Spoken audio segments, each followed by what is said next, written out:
Your Leadership and Management, Chapter 8. This will focus specifically on the leadership series. Guys, there are 3 series: Leaders and Followers, Situational Leadership, Transformational Leadership. Each of these you should either be able to discuss or explain and also identify them from case studies or scenarios. Take note, there are 3 series and there are 5 styles. Do not confuse the 2 sets. I always say with Series 1, Leaders and Followers, you cannot be a leader if no one follows you.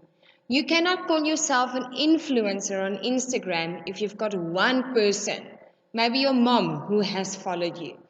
And when we look at this series, you will see that it basically gives you a few roles, what a leader does and what a follower should do, what is expected, if that might help you understand this. And if you look at this, they say teams can achieve their results if there's a sense of understanding, if the leader and the followers know what is expected of them. Dot 1 and 2 combined. Followers can easily accept responsibility if something doesn't work out because of the leader being there. Then leaders can lead by example, and they can reward positive behavior, or transactional, they can punish, whichever one works for them. Leaders are there to motivate the workers. And then if you look at it a little bit downwards, they say followers who are not allowed to evaluate and openly communicate lose respect for their leader because they don't feel valued. So each one has a role to play. And therefore, it's very important that leaders will look at their followers, make sure that they get along, that there's no blaming. Otherwise, that leader is going to have to deal with a lot of conflict as well. So basically, then look at, you cannot be a leader without followers, and obviously if you have followers, they will want someone to lead. So if your current leader in the workplace is not a good leader, those people are going to look for someone else, and this is what this theory comes down to.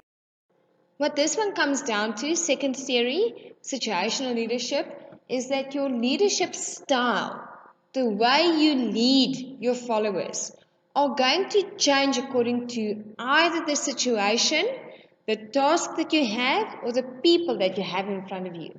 So with some of the people, you can be autocratic.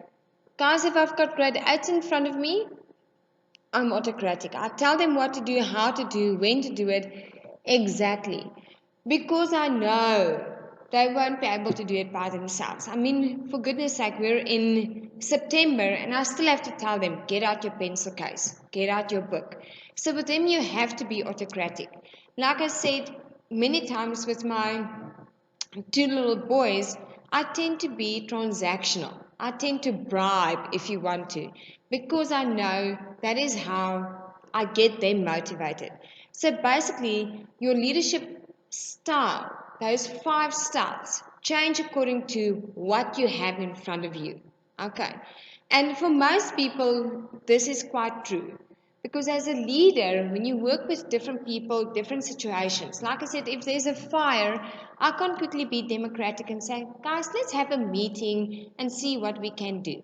In that stage, I have to be autocratic. I have to bark out orders in order to get the fire and that situation under control. Transformational leadership theory, guys, this one has to do with change. And this is usually drastic change. Let's say, for example, you have a new CEO, a new leader, a new big manager, or you are merging with another company. In 1994, we went from apartheid to democratic. In those cases, you need to have a leader who can be transformational. And the main thing is people tend to resist change. And because they resist change, your leadership has to be quite good. Otherwise, people are just going to go back to where they came from. And therefore, you will see that somewhere along the line it says, followers have to be coached, mentored, emotionally supported through this change, and allow them to share their ideas. You need to look at what your followers have in terms of opportunities. The leaders have to be strong. They have to be charismatic. I cannot, if you have a person that you dislike, you might have someone in your head already, and I'll tell you that is going to be your new leader. You're going to be negative to start off with if there's a big change coming along. So this one has to do with change, getting people through the change, making sure that people will want to change with you. Again, I say, in some of the old study guides, you might see that they speak of transitional leadership.